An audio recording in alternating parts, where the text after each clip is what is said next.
Let me tell you something the financial world keeps overlooking. Everyone's busy picking sides in the boomer versus millennial wealth debate, while an entire generation sitting right in the middle quietly cracked the code on personal finance. No influencer playbooks, no algorithm-fed investing tips, no robo-advisors. Generation X, born between 1965 and 1980, currently aged 44 to 59, just went ahead and built serious wealth while the internet argued about avocado toast. The Federal Reserve's survey of consumer finances puts the median Gen X household net worth at around $243,000. That's roughly 4 times the typical millennial household and nearly 8 times Gen Z. Yet almost nobody is dissecting how they pulled this off. And that's a shame, because the way this generation approaches money is genuinely different, rooted in skepticism, self-reliance, and a stubborn refusal to perform wealth for an audience. The playbook they used is arguably more useful today than anything trending on social media. I'm Dre. This channel is about dissecting wealth-building approaches that hold up in the real world. If you want honest, no-fluff financial breakdowns, subscribe so you don't miss what's coming next. Let's get into it, starting with the trait that defines Gen X's financial identity more than anything else. They taught themselves how to handle money. Not casually, deeply. Vanguard's 2024 investor research shows only 38% of Gen X investors work with a financial advisor, compared to 52% of boomers and 61% of millennials. Gen X is, by a wide margin, the most self-directed generation when it comes to investing. And the performance data backs them up. Their self-managed portfolios have delivered roughly 7.2% annualized returns over the last 15 years, essentially matching professionally managed accounts but keeping far more of those gains because they aren't bleeding advisory fees. How did they get this comfortable? Context matters. Gen X hit adulthood at a unique moment where information was becoming available but hadn't yet become overwhelming. In 1996, someone wanting to understand the stock market couldn't Google it because Google didn't exist. But they could go to the library and read actual books. They could subscribe to Money Magazine and Kiplinger's. They could join early internet forums where people shared genuine insights without trying to funnel anyone into a paid course. They absorbed financial knowledge slowly and thoroughly. They followed the Motley Fool when it was just two brothers talking about stocks. They studied Buffett's shareholder letters before they became memes. They internalized dollar cost averaging and compounding before those became Instagram captions. And they learned from getting burned. The dot-com crash between 1999 and 2001 was their generation's baptism by fire. Many lost money on tech stocks they didn't fully understand. But instead of swearing off markets, they went deeper. They started distinguishing between companies generating real revenue and companies running on hype. They recognized that when everyone at every dinner party is bragging about easy profits, that's the signal to pull back. Then, 2008 hit. Markets shed roughly 50%. Pundits called it the end of modern finance. And, according to Fidelity's data, Gen X had the lowest panic selling rate of any generation during that period. They didn't liquidate at the bottom because they understood what they held and why they held it. That composure wasn't bravery. It was comprehension built over years of self-education and real-world experience. And that foundation is worth more than any advisory relationship could ever provide. Now, let's talk about multiple income streams. Gen X was doing this long before anyone coined the phrase side hustle. They just never branded it or made content about it. They simply made sure they were never financially dependent on a single paycheck. Census Bureau data shows 34% of Gen X workers earn income from more than one source, compared to 28% of millennials and 19% of boomers. But the philosophy is what matters. They weren't chasing passion projects. They were building financial redundancy. The main job covered the bills and funded retirement. Consulting on the side built a separate client base. A rental property generated passive income. None of these alone was meant to carry everything. Together, they created a system that couldn't shatter when one piece broke. That redundancy proved its worth during 2008. When one income source disappeared, others held the line. And between 2010 and 2015, while most people were still frozen by recession fear, Gen X was making moves. They picked up real estate that had dropped 40% from peak prices. They increased stock contributions while valuations were depressed. They locked in mortgage refinances at historically low rates. They could afford to be aggressive because diversified income gave them a safety net to take calculated risk. Bankrate's 2023 Financial Security Survey found that Gen X reports feeling more financially secure than any other generation, even though boomers hold more total wealth. That makes perfect sense. Security isn't a number in an account. It's knowing that if an employer cuts a position tomorrow, there are other ways to keep the household running. That's resilience. That's what survives recessions, crashes, and every financial storm the economy throws at you. We're halfway through, and if you're recognizing patterns in your own money habits or spotting strategies you haven't tried, good. The next section covers something that seems almost irrational until you understand the math behind it. Let's address the thing that drives marketers insane.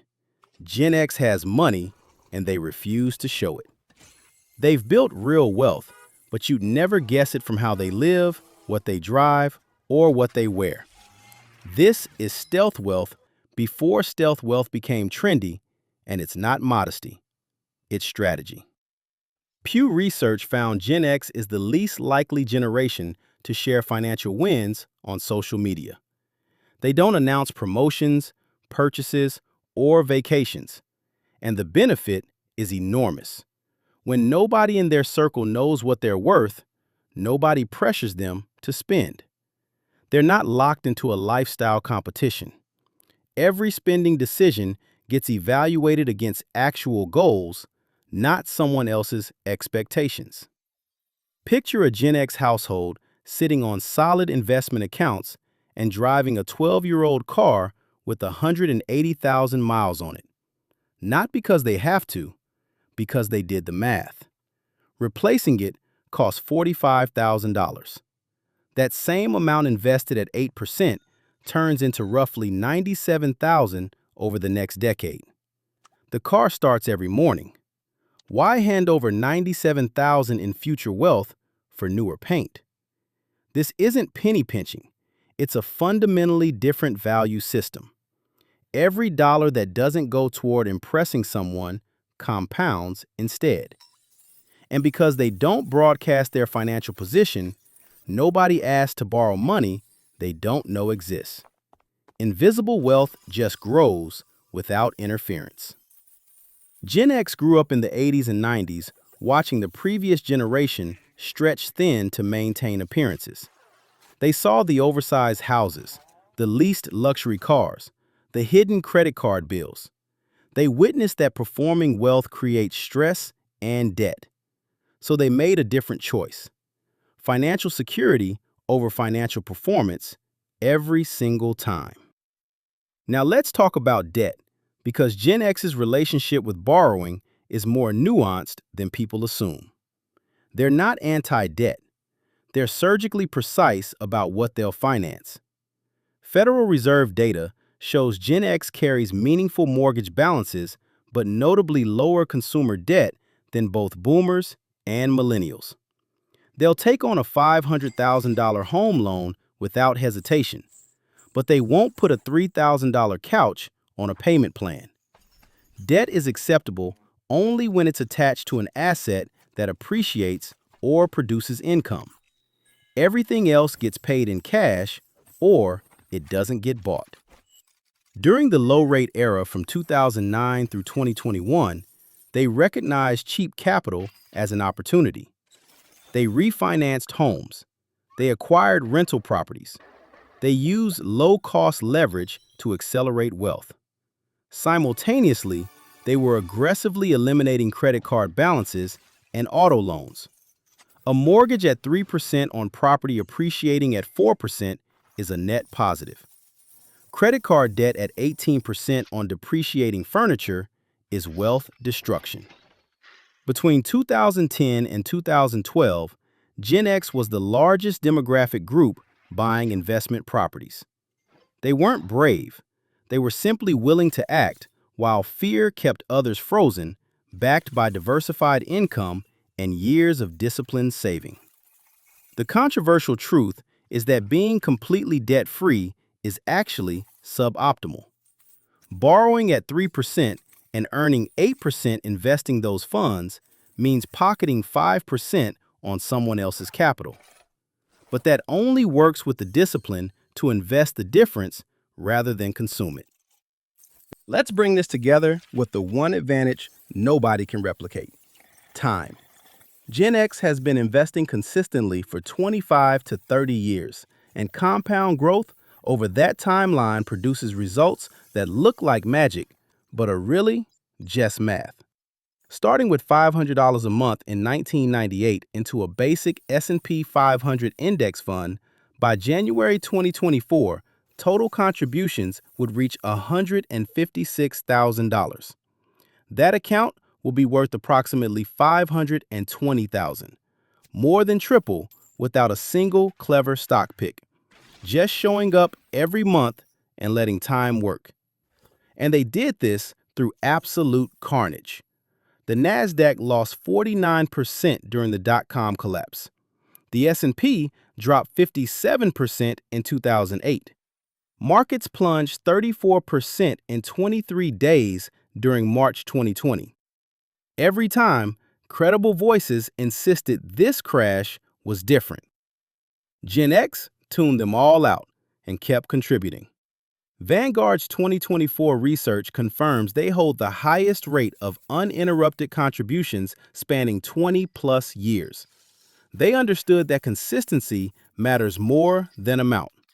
Missing even a few contribution years in their 30s would have cost decades of compounding.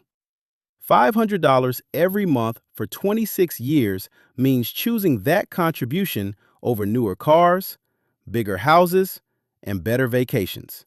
That's unglamorous. Nobody sells a course titled, "Keep Doing the Same Boring Thing for 30 Years." But that's what works, and the data proves it. Here's what this means for you, regardless of age. Develop genuine financial literacy. Build redundancy into your income. Stop performing wealth. Use debt only where the math makes sense. Contribute consistently for as many years as you can. None of that is secret or exciting. That's the point. Gen X didn't navigate an easier economy. They endured multiple recessions, multiple crashes, and decades of uncertainty. They just committed to the long game. Drop your thoughts on your own money patterns in the comments. And if you want more honest breakdowns of strategies that actually build financial security, hit subscribe so you're here for the next one.